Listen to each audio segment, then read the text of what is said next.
और 7 मई को लोकसभा चुनाव के तीसरे चरण में मध्य प्रदेश की जिन 9 सीटों पर मतदान होना है, उनमें मध्य प्रदेश की हाई प्रोफाइल मानी जाने वाली गुना लोकसभा सीट भी शामिल है। गुना लोकसभा सीट से इस बार बीजेपी ने केंद्रीय मंत्री ज्योतिरादित्य सिंधिया को मैदान में उतारा है। वहीं कांग्रेस ने बीजेपी से कांग्रेस में आए यादवेंद्र सिंह यादव को टिकट दिया है। आइए ग्राउंड जीरो से हमारे संवाददाता की रिपोर्ट में जानते हैं इस सीट के सियासी समीकरण।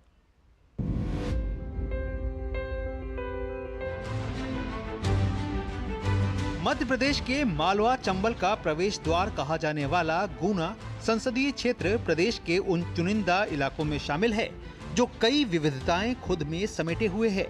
ये क्षेत्र मालवा का स्वाद महसूस कराता है तो चंबल के तेवर भी जीता है। बुंदेलखंड की तहजीब भी यहाँ देखने को मिलती है तो राजस्थान के खान पान और पहनावे की झलक भी यहाँ आसानी से देखी जा सकती है। बात करें गुना लोकसभा सीट के इतिहास की तो लगभग पूरे कालखंड में यहाँ ग्वालियर राजघराने के सिंधिया राज परिवार का ही वर्चस्व रहा है। गुना लोकसभा सीट का सिंधिया राजघराने की 3 पीढ़ियों ने प्रतिनिधित्व किया। 2019 के लोकसभा चुनाव में ज्योतिरादित्य सिंधिया को कांग्रेस की टिकट पर हार का मुंह देखना पड़ा। एक बार फिर ज्योतिरादित्य सिंधिया बीजेपी के टिकट से यहां पर मैदान में हैं। वहीं उनके सामने कांग्रेस के यादवेंद्र सिंह यादव यहां पर मैदान में हैं, जो कि कुछ समय पहले बीजेपी से कांग्रेस में शामिल हुए हैं। हालांकि ज्योतिरादित्य सिंधिया अब भाजपा की ओर से मैदान में हैं।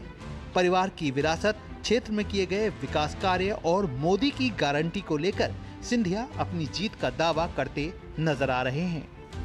मोदी जी देश को बढ़ा रहे हैं, नए यूनिकॉर्न्स बन रहे हैं, देश आगे बढ़ रहा है। 11वीं आर्थिक महाशक्ति के रूप से आज 5वीं बड़ी बन गई है, तीसरी वाली बड़ी बनने वाली है। ये कांग्रेस गड्ढे में इस देश को ले जाना चाहती है। उधर कांग्रेस ने हाल ही में हुए विधानसभा चुनाव से पहले भाजपा से आए यादवेंद्र सिंह यादव को अपना उम्मीदवार बनाया है। इलाके में यादव वोटर्स की बड़ी संख्या को देखते हुए कांग्रेस इस बार भी उलटफेर की ओर देख रही है।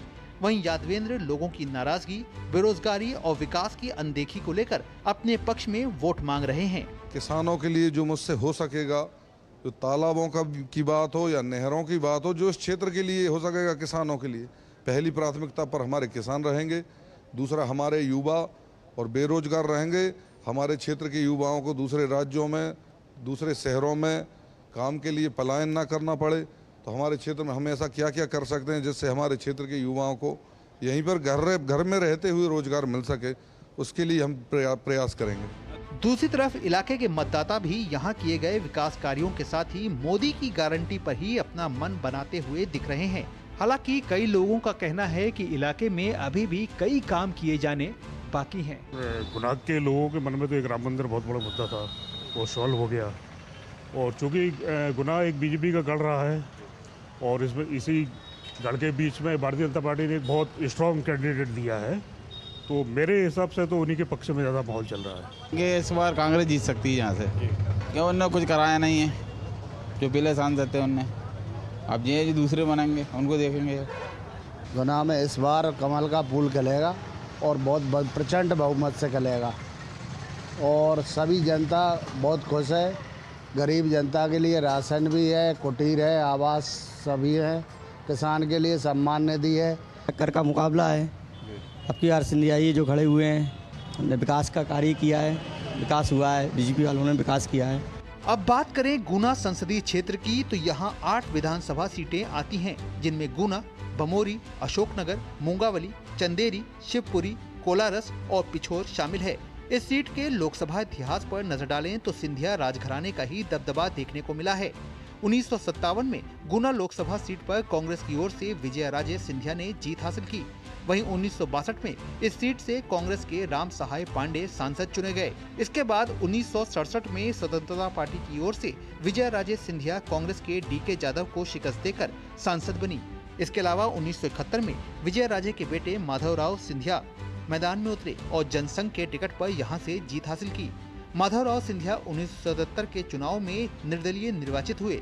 इसके बाद माधवराव सिंधिया ने 1980 में कांग्रेस के टिकट पर यहां से लड़ते हुए जीत हासिल की। 1984 के चुनाव में कांग्रेस के महेंद्र सिंह ने जीत दर्ज की। वहीं 1989 से लेकर 1998 तक भाजपा के विजय राजे सिंधिया ने यहां जीत का परचम लहराया। 1999 के लोकसभा चुनाव में एक बार फिर कांग्रेस के दिग्गज नेता माधवराव सिंधिया ने यहां से जीत दर्ज की। इसके बाद 2002 से लेकर 2014 तक कांग्रेस के ज्योतिरादित्य सिंधिया ने इस सीट से जीत हासिल की। वहीं 2019 में ज्योतिरादित्य सिंधिया को हराकर भाजपा के केपी यादव सांसद चुने गए। गुना लोकसभा सीट से अजीत द्विवेदी की रिपोर्ट, टीडी न्यूज।